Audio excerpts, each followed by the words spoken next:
Phone കാണാതെ പോയാൽ കണ്ടുപിടിക്കാൻ ഓരോ ഫോൺ കമ്പനിയും പുതിയ മെക്കാനിസം അവതരിപ്പിച്ചുകൊണ്ടിരിക്കുകയാണ്.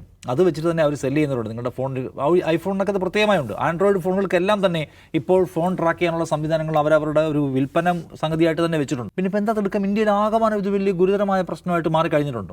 ഭീമ കൊറേഗോ കേസിൽ അമേരിക്കൻ ലാബ് പരിശോധിക്കുമ്പോൾ കണ്ടതെന്താണ്? പോലീസ് പ്രധാനമന്ത്രിയെ കൊല്ലാൻ ശ്രമിച്ചു എന്നൊരു പേരിൽ ജയിലിലിട്ടിരിക്കുന്ന അക്കാഡമിഷ്യന്മാർ പല ആളുകളും അവർ പോലും അറിയാതെ അവരുടെ ലാപ്ടോപ്പിനകത്ത് അവർ പോലും അറിയാത്ത വളരെ ഹിഡൻ ഫോൾഡറുകൾക്കകത്ത് ഈ ഓരോ സാധനങ്ങൾ കൊണ്ട് നിക്ഷേപിക്കുകയാണ്. അതൊരു ഫോറൻസിക് പരിശോധനയിൽ കണ്ടെത്തിയെന്ന പേരിൽ അവർക്കെതിരെ ഗുരുതരമായ കുറ്റം ചുമത്തുകയാണ്. അപ്പോൾ അമേരിക്കൻ ലാബാണ് പരിശോധിച്ച് പറയുന്നത് ഇത് അവർ ചെയ്തിട്ടുള്ളതല്ല, അവരുടെ റിമോട്ട് സംവിധാനം ഉപയോഗിച്ചുകൊണ്ട് അവരുടെ ലാപ്പിനകത്ത് ഇത് കൊണ്ടുവന്ന് നിക്ഷേപിച്ചിരിക്കുകയാണെന്ന്. അപ്പോൾ അതിനെ നമ്മൾ ഭയപ്പെടണ്ടേ?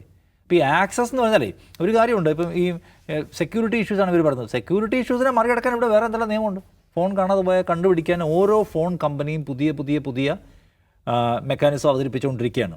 അത് വെച്ചിട്ട് തന്നെ അവർ സെല്ല് ചെയ്യുന്നവരുണ്ട്. നിങ്ങളുടെ ഫോൺ ഐഫോണിനൊക്കെ അത് പ്രത്യേകമായുണ്ട്. ആൻഡ്രോയിഡ് ഫോണുകൾക്കെല്ലാം തന്നെ ഇപ്പോൾ ഫോൺ ട്രാക്ക് ചെയ്യാനുള്ള സംവിധാനങ്ങൾ അവരവരുടെ ഒരു വിൽപ്പന സംഗതിയായിട്ട് തന്നെ വെച്ചിട്ടുണ്ട്.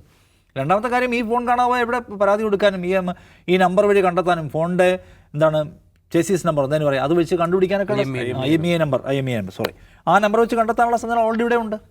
പിന്നെ ഇപ്പോൾ എന്താ എടുക്കാം, ഇന്ത്യയിൽ ആകമാനം ഇത് വലിയ ഗുരുതരമായ പ്രശ്നമായിട്ട് മാറിക്കഴിഞ്ഞിട്ടുണ്ട്.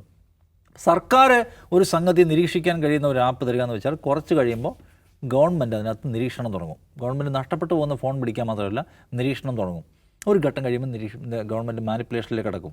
സർക്കാരിന് ഇനി അങ്ങോട്ടുള്ള തെരഞ്ഞെടുപ്പുകൾ പോലും ഉണ്ട്. ഓരോ മനുഷ്യനും എങ്ങനെ ചിന്തിക്കണം, അവൻ്റെ ആപ്പിലേക്ക് ഫോണിലേക്ക് എന്ത് വരണം, അവൻ ആരോടൊക്കെ സംസാരിക്കണം, ഇനി ഒരു പരിധി വിട്ട് സംസാരിക്കുന്നതിന് എവിടെ പൂട്ടണം, ഇതെല്ലാം നിശ്ചയിക്കാനുള്ള ഉപാധി വഴിയായിട്ട് ഇത് മാറാൻ പോവുകയാണ്. ഈ സർക്കാരിൻ്റെ ചരിത്രം നിന്നെടുത്ത് പരിശോധിച്ച് നോക്കിയാൽ ആ സർക്കാർ സർവൈലൻസിന് എന്തുമാത്രം താല്പര്യം കാണിക്കുന്നുള്ളത് വളരെ വ്യക്തമാണ്.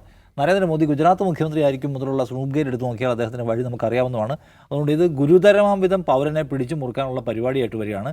തടയാൻ ഏതെങ്കിലും മാർഗ്ഗത്തിൽ പറ്റിയാൽ കൊള്ളാം, ഇല്ലെങ്കിൽ മൊത്തം എല്ലാവരും സർക്കാരിൻ്റെ കക്ഷത്തിയിരിക്കും.